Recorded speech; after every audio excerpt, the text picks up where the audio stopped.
Muito bem, nós estamos aqui para mais um programa nesse canal do YouTube, onde nós estamos gravando um comentário bíblico para você dos 27 livros do Novo Testamento, de todos os capítulos do Novo Testamento, que são 260, e de todos os versos, 7.959 versos no Novo Testamento. Nós estamos no 19º livro na ordem canônica, que é a Epístola aos Hebreus, uma epístola misteriosa, que nem sabemos se podemos chamá-la, na verdade, de epístola, porque parece que ela é mais pregações, interpretações que se fazia do Antigo Testamento na pessoa de Jesus.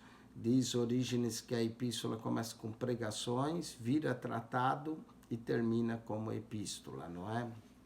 Trazendo exortações.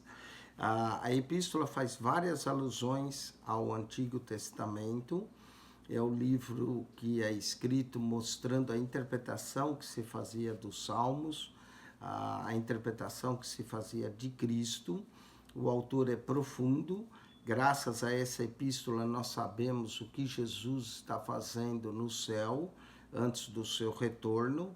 Ele assentou-se à destra da majestade nas alturas, vive para interceder por nós, é o nosso sumo sacerdote que fez a expiação pelos nossos pecados. Não é? Era muito importante que o sacerdote entrava no dia da expiação e fazia a expiação pelos pecados. Jesus é aquele que fez expiação por nós, e isso revela em Hebreus 2,17, diz que convenha que fosse semelhante aos seus irmãos para ser misericordioso e fiel, sumo sacerdote naquilo que é de Deus, para expiar os pecados do povo. Expiar os pecados do povo, lembra o dia da expiação, Levítico capítulo 16, quando o sumo sacerdote, uma vez por ano, entrava no Santo dos Santos.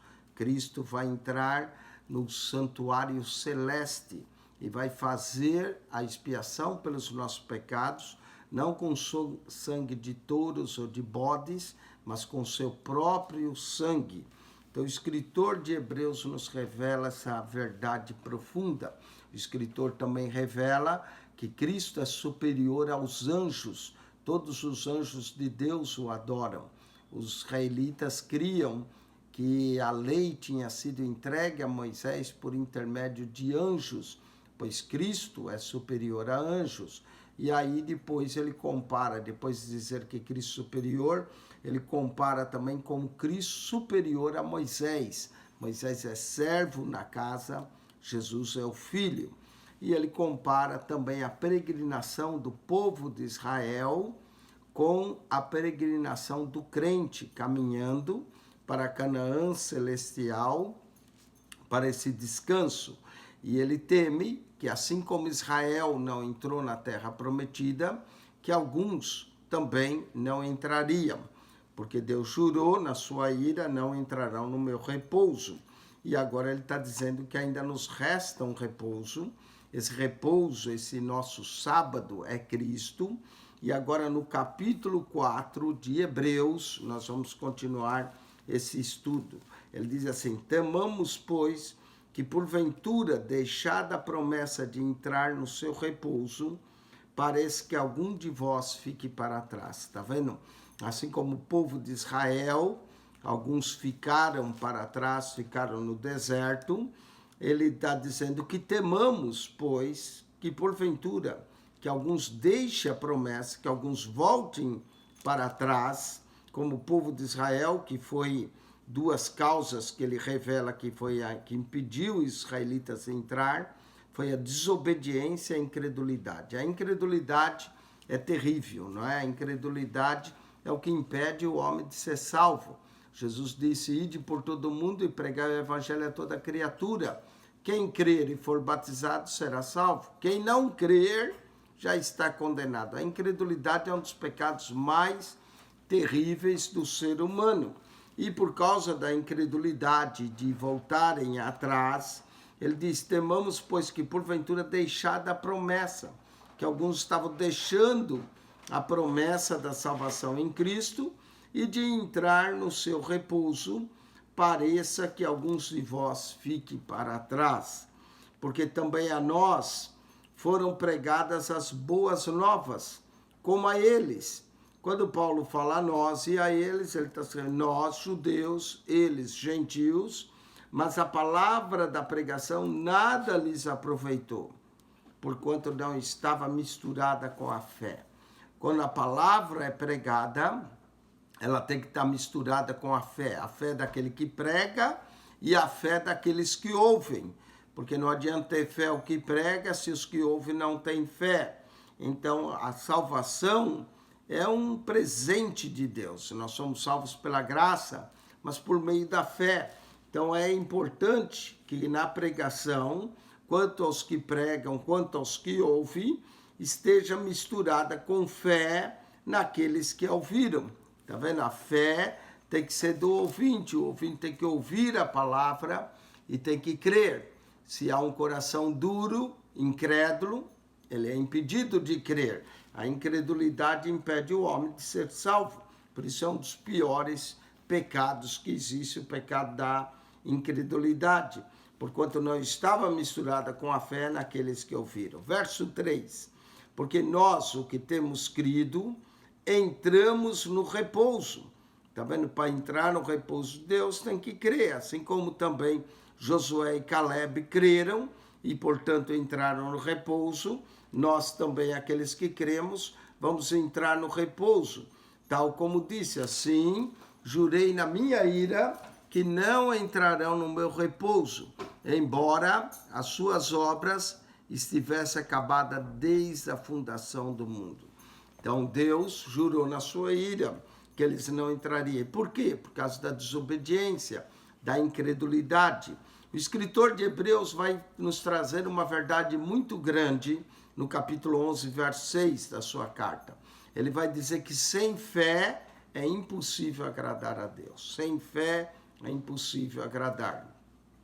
E o povo foi impedido porque faltou-lhes a fé. Houve a incredulidade, houve desobediência. E aí, por isso, não puderam entrar. Verso de número 4. Porque em certo lugar disse assim o dia 7º. Ele está lembrando o dia 7º, o sábado do repouso. Cristo é o nosso repouso, não é? Cristo é Senhor do sábado. Tem alguns tentando guardar sábado. O verdadeiro sábado é o Senhor Jesus, porque em certo lugar disse assim do dia 7º. E repousou Deus de todas as suas obras no 7º dia. Ele está lembrando Gênesis, capítulo 2, quando Deus viu, concluiu a sua obra e repousou Deus de todas as suas obras no 7º dia. E outra vez, nesse lugar, não entrarão no meu repouso. Note que o sábado é o repouso de Deus e nós aguardamos esse sábado santo, que é o Senhor Jesus, Senhor do sábado, e que nos dá o descanso para nossas almas. Jesus mesmo diz, vinde a mim, todos vós que estáis cansados e oprimidos, e achareis descanso para a vossa alma. Não é? Então, ele é o nosso repouso. Visto, pois, que resta que alguns entrem nele, e aqueles a quem primeiro foram pregadas boas novas, não entraram por causa da desobediência. Desobediência e incredulidade é o que impede o homem de entrar no reino dos céus. A incredulidade, que é a falta de fé, e a desobediência, que é conhecer a vontade de Deus e não obedecer. Esses dois pecados são os pecados que vão impedir. Qual foi o pecado original de Adão? Desobediência. O que impediu a Saul de continuar no reinado e a sua descendência? Desobediência. O que fez com que Moisés não entrasse na terra não foi incredulidade, desobediência. Então, desobediência à vontade conhecida de Deus impede o homem da salvação. Incredulidade impede o homem da salvação. Incredulidade é não crer. Tem gente que crê, mas é desobediente. A desobediência impede. A incredulidade impede. Então, olha só, não entrarão por causa da desobediência. E determina outra vez em certo lugar, dizendo, hoje, dizendo por Davi, muito tempo depois, como está escrito, hoje, se ouvires a sua voz, não endureçais o coração. Presta atenção, a incredulidade tem um parceiro. Parceiro da incredulidade é a dureza de coração. A dureza de coração é o parceiro da incredulidade. Normalmente os corações duros são também incrédulos. 3 vezes nessa carta diz, hoje se ouvires a sua voz, não endureçais o coração. A primeira está no capítulo 3, verso 7. Portanto, diz o Espírito Santo, se ouvires hoje a sua voz, não endureçais o coração, como numa provocação no dia do deserto. Depois, no capítulo 3, verso 15, ou enquanto se diz, hoje, se ouvires a sua voz, não endureçais o coração, como na provocação. Depois, quando a terceira vez, quando ele diz que Davi disse, engraçado, 3:7, ele disse que foi o Espírito Santo. Agora está dizendo Davi. Normalmente o Espírito Santo falou pela boca de Davi. No 4:7, hoje se ouvires a sua voz, não endureçais o coração. No dia que se chama hoje, a dureza de coração impede. A dureza de coração é parceira da incredulidade. E a desobediência vai junto também por causa da dureza de coração.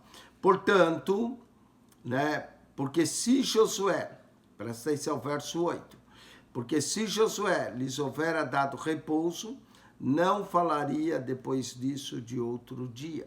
Jesus Cristo também é maior do que Josué. É ele que nos dá o repouso, não foi Josué que deu o repouso.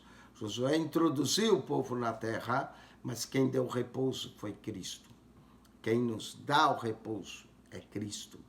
Presta atenção, Jesus é maior do que os anjos, Jesus é maior do que Moisés, e agora no 4:8, Jesus é maior do que Josué. Josué, interessante o nome Josué, Yeshua é o nome Josué em hebraico.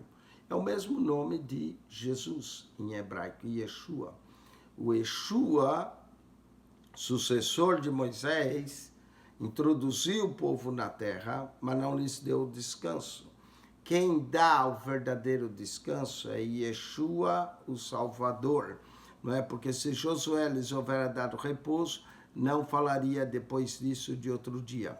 Portanto, verso 9, resta ainda um repouso para o povo de Deus. O nosso repouso está em Cristo.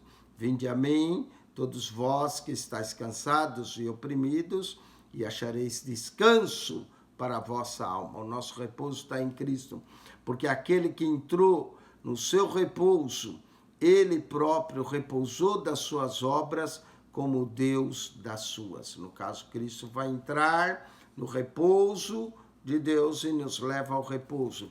Procuremos, pois, entrar naquele repouso para que ninguém caia no mesmo exemplo de desobediência. Notou o problema dos leitores de Hebreus? Ele está chamando a atenção 2 pecados que você tem que tomar cuidado, né? A incredulidade, cuja parceira também é a dureza de coração. Por isso 3 vezes disse, hoje ouvires a tua voz, a sua voz, não endureçais o coração.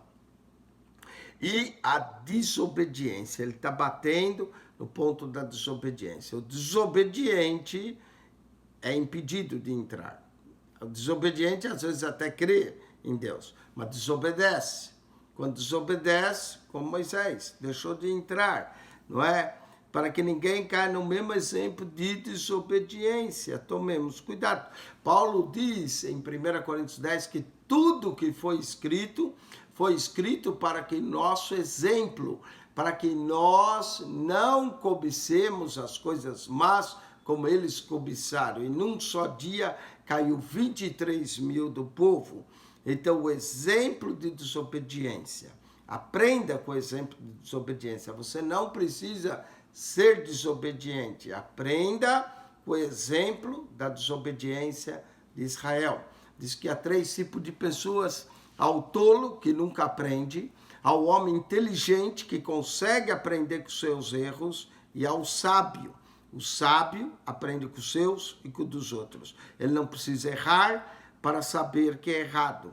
Não é? Eu não preciso tomar veneno, eu vou tomar veneno para ver se mata. Vai morrer. Não é? Isso é ser tolo. O sábio aprende com os erros dos outros, aprende com os seus e com os dos outros.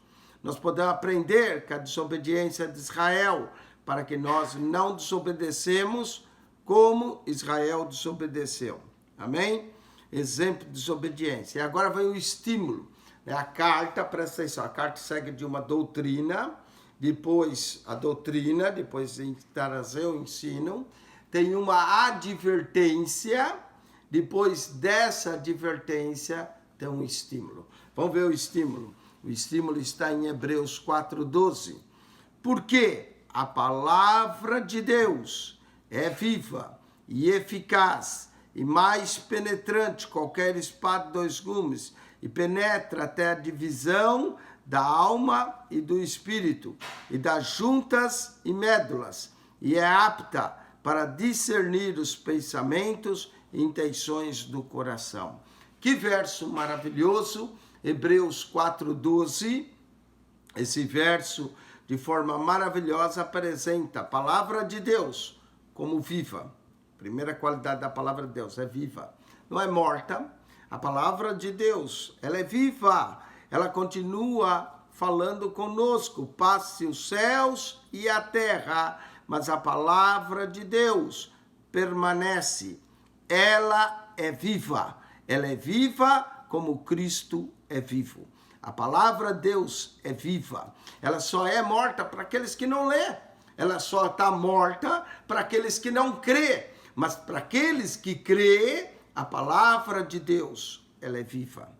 Ela não só é viva, ela é eficaz. Ela faz o que Deus quer que ela faça. Assim será, Deus diz, a palavra que sair da minha boca, ela sempre fará o que me apraz. Então a palavra de Deus é viva, a palavra de Deus é eficaz e ela é mais penetrante. Ela penetra, ela é mais penetrante do que qualquer espada. Ela é mais penetrante que qualquer espada de 2 gumes. E penetra, quando ela penetra, ela vai até a divisão da alma e do espírito. A palavra Deus é uma água divisora na nossa vida. Ou é sim ou não. Ou você crê ou não crê. Ou você obedece ou não obedece. Então presta atenção, a palavra é viva, a palavra é eficaz, a palavra é penetrante, a palavra traz divisão, divisão entre trevas e luz, divisão entre crer e incredulidade, divisão entre obediência e desobediência, divisão entre a alma e o espírito. A palavra de Deus faz isso. E das juntas e médulas, e é apta para discernir. A palavra de Deus traz discernimento em nossas vidas, traz um discernimento espiritual, traz entendimento na nossa vida, discernir os pensamentos e as intenções do coração.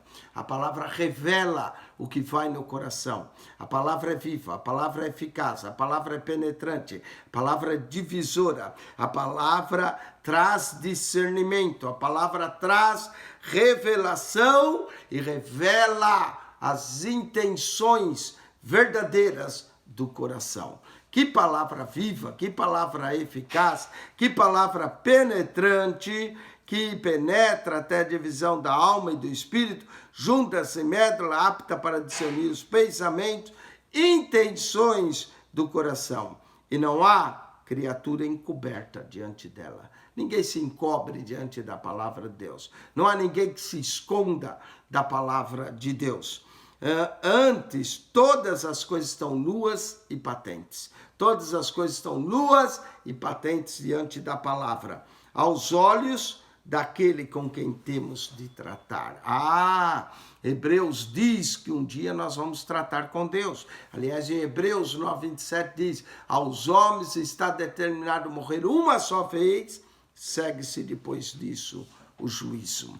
Muito bem, você vai prestar contas, eu vou prestar contas, mas olha só a esperança que temos do sumo sacerdote. Verso 14, visto que temos um grande sumo sacerdote. Antes, ele diz que Jesus era misericórdia e fiel sumo sacerdote. Aqui no 4,14, ele diz que nós temos um grande sumo sacerdote. Só o sumo sacerdote podia entrar uma vez por ano no Santo dos Santos. Jesus não é apenas sacerdote, ele é o sumo sacerdote, é o sacerdote superior a todos os sacerdotes. Temos, e ele não é pequeno não, ele é grande, temos um grande sumo sacerdote, Jesus, Filho de Deus. Você quer sacerdote melhor? Você quer intercessor melhor do que o próprio Jesus, Filho de Deus, que penetrou no céu? Retenhamos firme a nossa confissão. Qual confissão? Confissão de fé, confissão de confiança nele. Não é? Aqui no 4,14 diz que Jesus é o nosso grande sumo sacerdote, nosso grande sumo sacerdote. No capítulo 2, verso 7, chama ele de sumo sacerdote. No capítulo 6, verso 20, diz que ele é sacerdote para sempre. No capítulo 7, verso 26, diz que ele é sacerdote santo e puro. No capítulo 2, 17, diz que ele é um sacerdote misericordioso e fiel. No capítulo 8, verso 1, diz que é o sacerdote assentado no céu. No capítulo 7, verso 25, diz que é o sacerdote que vive para interceder ao nosso favor. Que grande sumo sacerdote nós temos. Amém? Um sumo sacerdote que vive para interceder por nós. Verso 15. Porque não temos um sumo sacerdote que não possa compadecer-se. Olha só, não temos um sumo sacerdote que não pode se compadecer. Ele é compassivo, ele é misericordioso, ele é fiel. E ele se compadece das nossas fraquezas. Ele sabe que nós somos humanos, ele sabe que nós somos falhos, ele sabe que nós caímos e ele está pronto para levantar o abatido. Mas ele levanta aquele que clama, não aquele que é simplesmente desobediente, não aquele que é incrédulo. Presta atenção, nós não temos um sumo sacerdote que não possa se compadecer de nossas fraquezas.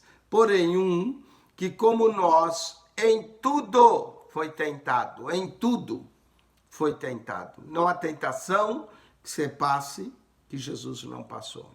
Se ele foi tentado em tudo, é em tudo que você imagina. Você, quando é tentado, tem que pedir ajuda àquele que em tudo foi tentado, mas sem pecado.